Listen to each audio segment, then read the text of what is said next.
Comment section में जरूर बताना। तो आज मैं आपके लिए लेकर आई हूँ क्लास 9 से एक और इम्पोर्टेंट पोएम का एक्सप्लेनेशन जिसका नाम है साखियाँ और सबद। और इस पोएम के जो कवि हैं उनका नाम है संत कबीर दास। तो चलिए बिना किसी देर के अपने पोएम का एक्सप्लेनेशन यानी कि व्याख्या शुरू करते हैं। Let's get started.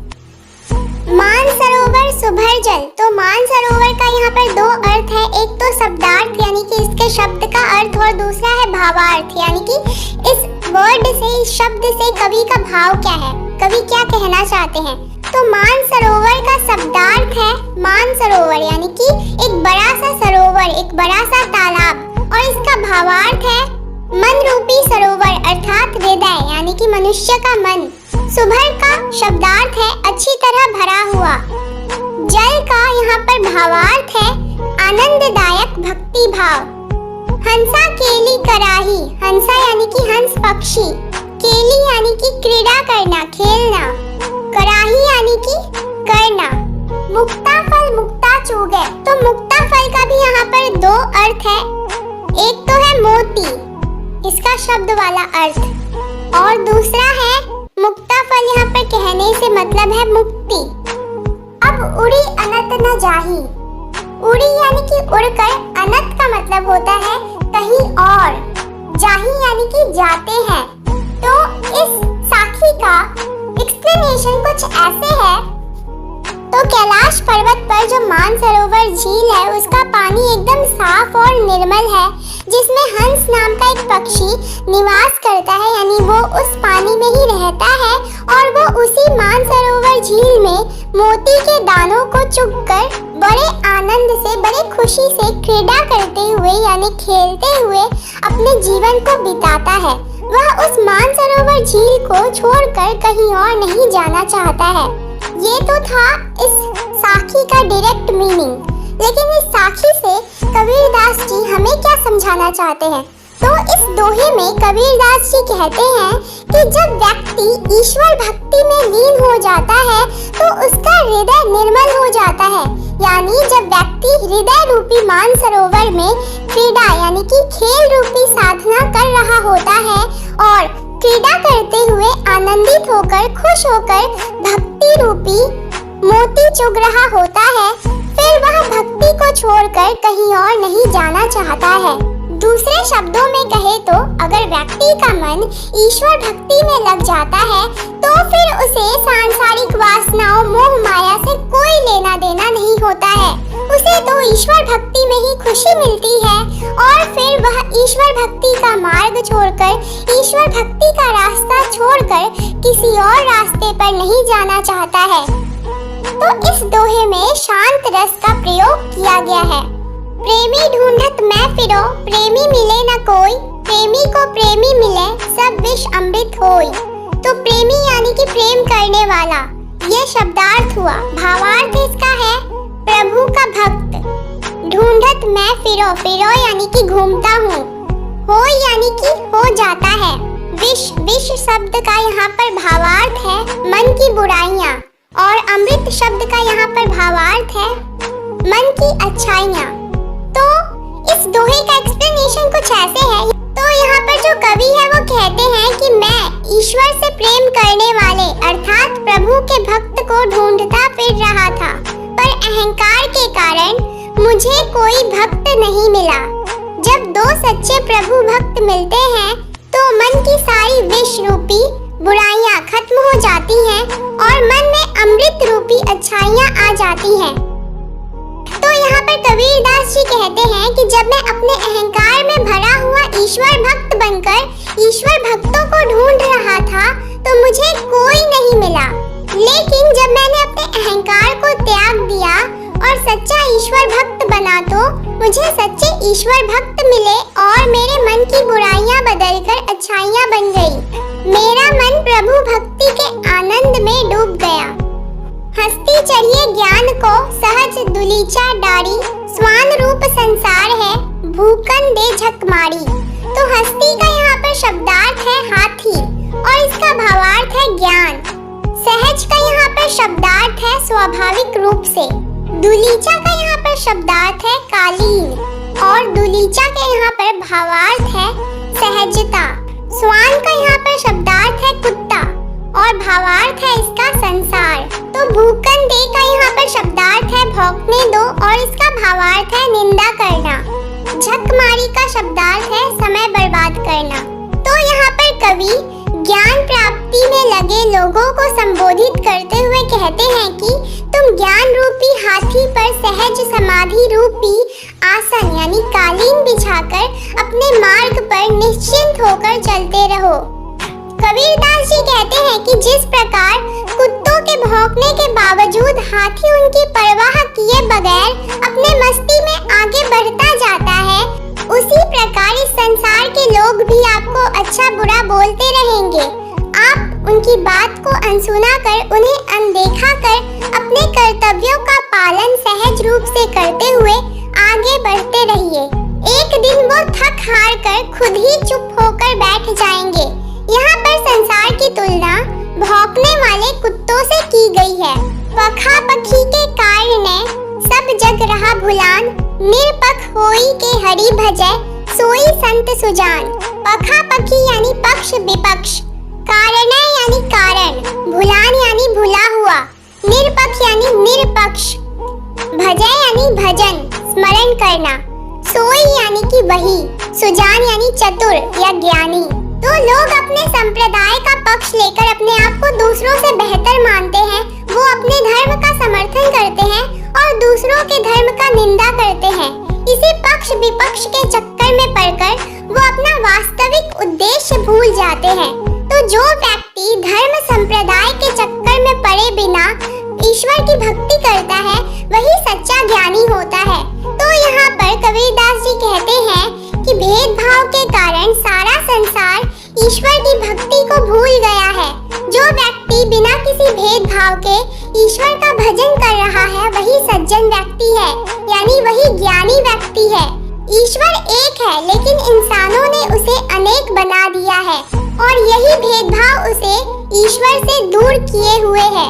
और जो व्यक्ति इन सभी चक्करों में नहीं पड़ता है, वही व्यक्ति ईश्वर प्राप्ति में सफल होता है, यानी उन्हें ही भगवान मिलते हैं। जो धर्म संप्रदाय के चक्कर में ना पड़कर ईश्वर की भक्ति करते हैं, वही सच्चे ज्ञानी भी होते हैं और उन्हें ही ईश्वर प्राप्त होते हैं। हिंदू मुआ राम कही, मुसलमान खुदाई, कहे कबीर सो जीवता, जो दूही के निकट न जाई। मुआ यानी कि मर गया, सो जीवता यानी कि वही जीता है, दूही यानी कि दोनों, निकटी यानी कि पास, जाई यानी कि जाता है। तो इस दोहे का एक्सप्लेनेशन कुछ ऐसे है। हिंदू राम का नाम जपते रहते हैं और जो मुसलमान होते हैं वो खुदा की बंदगी करते हुए मर मिटते हैं। निराकार ईश्वर की उपासना की सीख देते हुए कबीर कहते हैं कि वास्तव में राम और खुदा तो एक ही है। जो राम और खुदा के चक्कर में ना पड़कर प्रभु की भक्ति करता है, वही सच्चे रूप में जिंदा है और वही सच्चा ज्ञान प्राप्त करने वाला ज्ञानी है। तो जो मनुष्य राम और रहीम दोनों से अलग होकर मानवता को अपनाता है, वही सच्चा ईश्वर भक्त कहलाता है। काबा फिरी काशी भया, रामही भया रहीम, मोट चून मैदा भया, बैठी कबीरा जीम। तो काबा यानी कि मुसलमानों का पवित्र तीर्थ स्थल होता है, उसे काबा कहते हैं। काशी जो होता है वो हिंदुओं का एक पवित्र तीर्थ स्थल होता है। भया यानी कि हो गया। मोट चून का मतलब होता है मोटा आटा। बैठी यानी बैठकर, जीम यानी कि भोजन करना। तो इस दोहे का एक्सप्लेनेशन कुछ ऐसे है। यहाँ पर कबीरदास जी कहते हैं कि जब मैं राम रहीम हिंदू मुसलमान के भेदभाव से ऊपर उठ गया, तो मेरे लिए काशी और काबा में कोई अंतर नहीं रह गया। मन में मैल के कारण जिस मोटे आटे को मैं अखाद्य समझ रहा था, यानी वो मोटा आटा जो था उसे मैं किसी खाने लायक नहीं समझ रहा था, अब वही आटा बारीक मैदा हो गया है, यानी कि एकदम बारीक हो गया है, जिसे मैं आराम से खा रहा हूँ। यानी कहने का मतलब यह है कि जैसे ही मन से अपने धर्म को श्रेष्ठ समझने की भावना गई, वैसे ही सभी ईश्वर और तीर्थ स्थल एक समान लगने लग गए। अब हर जगह मुझे ईश्वर ही दिखाई देते हैं और ईश्वर प्राप्ति करना मेरे लिए आसान हो गया है। यानी प्रभु को पाना अब मेरे लिए आसान हो गया है और अब मैं प्रभु की भक्ति में लीन हूँ। ऊंचे कुल का जन्मिया जे करनी ऊंच न होई, सुबरन कलश सूरा भरा साधु निंदा सोई। ऊंचा कुल यानी कि अच्छे खानदान, जन्मिया यानी पैदा होकर, करनी यानी कर्म, सुबरन यानी सोने का, कलश यानी घड़ा, सुरा यानी शराब, निंदा यानी बुराई, सोई यानी उसकी। तो इस दोहे का एक्सप्लेनेशन कुछ ऐसे है। यहाँ पर कर्मों के महत्व को बताते हुए कबीरदास जी कहते हैं कि ऊंचे कुल में यानी अच्छे खानदान में जन्म लेने मात्र से ही कोई व्यक्ति बड़ा नहीं बन जाता है, इसके लिए अच्छे काम करने पड़ते हैं। तो इसी का उदाहरण देते हुए कबीरदास जी कहते हैं कि सोने के पात्र में यानी सोने के घड़े में शराब भरी हुई हो तो भी सज्जन उसकी निंदा ही करते हैं, यानी कि जो अच्छे ज्ञानी व्यक्ति होते हैं वो हमेशा उसकी निंदा ही करते हैं, चाहे वो शराब एक सोने के घड़े में ही क्यों ना भरी हुई हो। तो शराब जो है वो एक निंदनीय पदार्थ है और सोने का पात्र जो होता है उसे पवित्र समझा जाता है, सोने का घड़ा जो होता है उसे पवित्र समझा जाता है। लेकिन अगर सोने के घड़े में यदि शराब भरी हुई हो तो सोने का वह घड़ा भी अपवित्र माना जाता है। जिस व्यक्ति के कर्म अच्छे नहीं होते हैं वह ऊंचे कुल में जन्म लेकर भी उसका नाश कर डालता है। केवल ऊंचे कुल में यानी कि अच्छे खानदान में जन्म लेने से ही व्यक्ति महान नहीं बन जाता। तो ये थी हमारी साखियाँ। इसके बाद है शब्द। तो पहला शब्द है मोको कहाँ ढूंढे बंदे। मोको यानी मुझको, कहाँ ढूंढे बंदे, बंदे यानी मनुष्य। मैं तो तेरे पास में, ना मैं देवल, देवल यानी मंदिर, ना मैं मस्जिद, ना काबे कैलाश में। तो काबा जो है वो मुसलमानों का तीर्थ स्थान होता है, वैसे ही कैलाश जो है वो हिंदुओं का तीर्थ स्थान होता है। ना तो कोनो क्रिया कर्म में, क्रिया कर्म यानी जो काम हम ईश्वर प्राप्ति के लिए करते हैं जैसे कि पूजा पाठ हवन ये सब। नहीं योग बैराग में खोजी होए तो तुरते मिलहूं। तुरते यानी तुरंत, मिलहूं यानी मिलना, मिलेंगे। पल भर की तलाश में, तलाश यानी खोज में। कहे कबीर सुनो भाई साधो, सब श्वासों की श्वास में। तो इस शब्द का एक्सप्लेनेशन कुछ ऐसे है। मनुष्य जीवन भर ईश्वर को पाने का उपाय करता रहता है और अलग अलग प्रकार की क्रियाएं करता रहता है, पर उसे प्रभु के दर्शन नहीं होते। तो यहाँ पर इसी संबंध में स्वयं ईश्वर मनुष्य से कहते हैं कि हे मनुष्य, तूने मुझे कहाँ खोजा? मैं तो तुम्हारे पास में ही हूँ। मैं ना किसी मंदिर मस्जिद में हूँ और ना ही किसी काबे कैलाश में हूँ। मैं किसी पाखंडी क्रिया कर्म से भी नहीं मिलता, यानी किसी पूजा पाठ करने से या हवन करवाने से मैं नहीं मिलता और ना ही मैं योग बैराग करने से मिलता हूँ। जो मुझे सच्चे मन से खोजता है उसे मैं तो पल भर में ही मिल सकता हूँ, क्योंकि मैं तो हर प्राणी के सांस में ही मौजूद हूँ। मुझे खोजना है तो अपने मन में ही खोज लो। दूसरा शब्द है संतो भाई आई ज्ञान की आंधी रे, भ्रम की टाटी सब उड़ानी। भ्रम यानी कि संदेह, टाटी यानी कि एक घास फूस और बांस से बनी हुई होती है चटाई जैसी, जिसे छत देने के लिए बनाते हैं। सबे उड़ानी, उड़ानी यानी कि उड़ गई।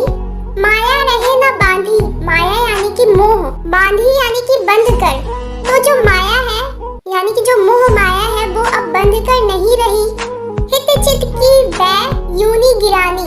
हित यानी कि स्वार्थ, चित यानी कि मन, वै यानी कि दो, यूनी यानी कि सहारे के लिए लगाई गई लकड़ी, गिरानी यानी कि गिर गई। मोह बलिंडा टूटा। बलिंडा यानी कि जो छप्पर के बीचों बीच बांधी जाती है वही बलिंडा होता है। टूटा यानी टूट गया। तृष्णा छानी परी घर उपरी। तृष्णा यानी लालच, छानी यानी कि छप्पर, परी घर उपरी। कुबुद्धि का भांडा फूटा। कुबुद्धि यानी कि जिसमें कोई बुद्धि नहीं होती, दुर्बुद्धि। भांडा यानी बर्तन। जोग जुगति करी संतो बांधी। जोग जुगति यानी योग साधना के उपाय। नीरचू चूहे